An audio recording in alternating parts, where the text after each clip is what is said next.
Kids, berikut ini soal dan jawaban materi tentang jaring-jaring makanan untuk kelas 4-6 sekolah dasar.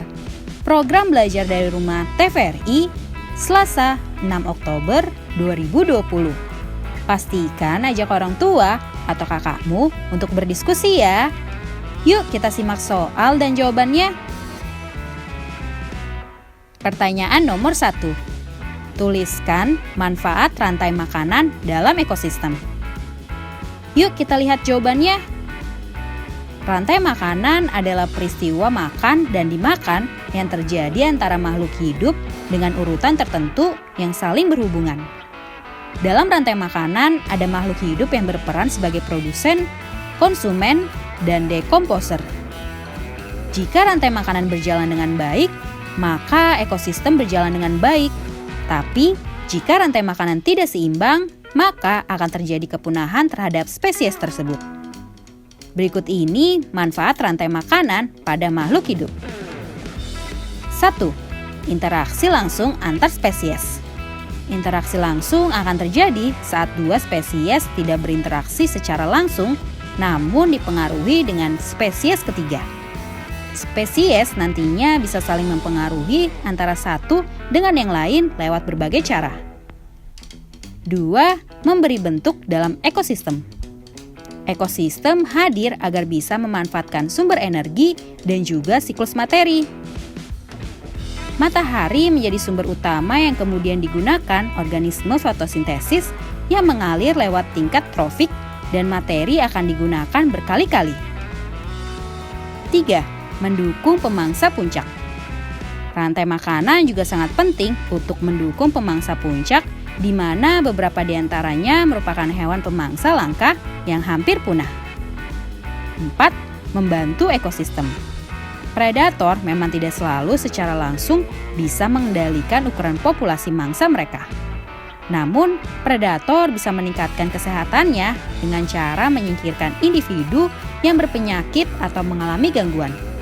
Dengan ini, jumlah predator dalam rantai makanan tetap bisa dikendalikan dan akan terus terjadi secara berkelanjutan. 5. Menyediakan makanan. Dalam tingkat tropik pertama, yakni organisme memiliki tugas untuk menyediakan makanan berupa tumbuhan hijau. Tumbuhan hijau mampu untuk menghasilkan zat makanan sendiri dengan bahan sederhana yang ada di lingkungan seperti gas, air, klorofil, cahaya matahari, dan karbon dioksida melalui manfaat fotosintesis. 6. Menggunakan zat makanan. Dalam tingkat tropik kedua, yakni organisme akan menggunakan zat makanan yang sudah dihasilkan manfaat tumbuhan hijau sebagai produsen.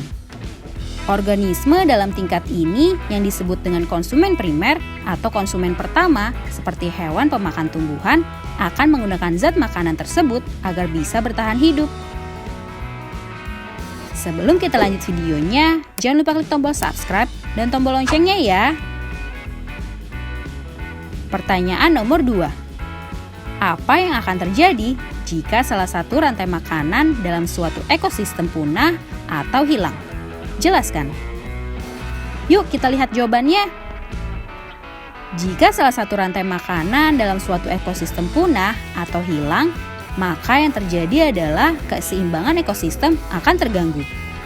Contohnya adalah jika ular di sawah punah, maka populasi tikus akan meningkat. Hal ini akan berakibat rusaknya tanaman padi di sawah dan para petani akan merugi. Pertanyaan nomor 3. Bagaimana caranya agar keseimbangan ekosistem dapat berjalan dengan baik? Yuk kita lihat jawabannya. Caranya agar keseimbangan ekosistem dapat tetap berjalan dengan baik adalah 1. Menjadi konsumen yang bijak. Seperti mulai membatasi konsumsi minyak dari kelapa sawit atau juga bahan sejenisnya karena sangat berpengaruh untuk ekosistem di hutan sana. 2. Melakukan tebang pilih.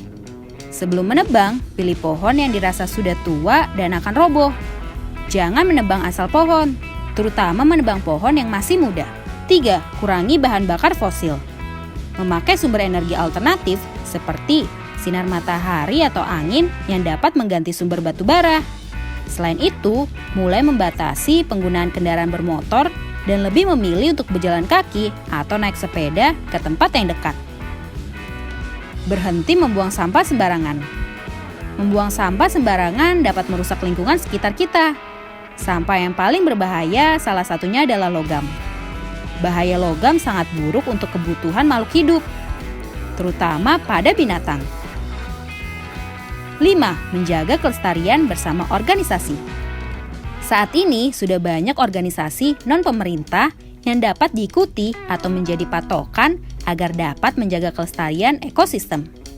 Baik itu yang berada di perairan maupun yang berada di daratan, seperti WWF dan Greenpeace, yang berkontribusi dalam kegiatan yang berhubungan dengan lingkungan sudah tidak diragukan lagi. 6. Memberikan hukuman tegas terhadap oknum-oknum terkait. Pemerintah sebaiknya membuat peraturan yang tegas dan memberi hukuman yang berat untuk orang-orang yang tidak bertanggung jawab. Pemberian hukuman ini bertujuan supaya orang-orang tersebut mendapat pelajaran dan menyesal atas perbuatannya.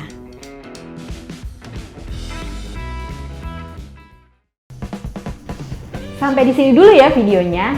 Jangan lupa like, komen, subscribe, dan share ke teman-teman lainnya ya kids. Bye-bye!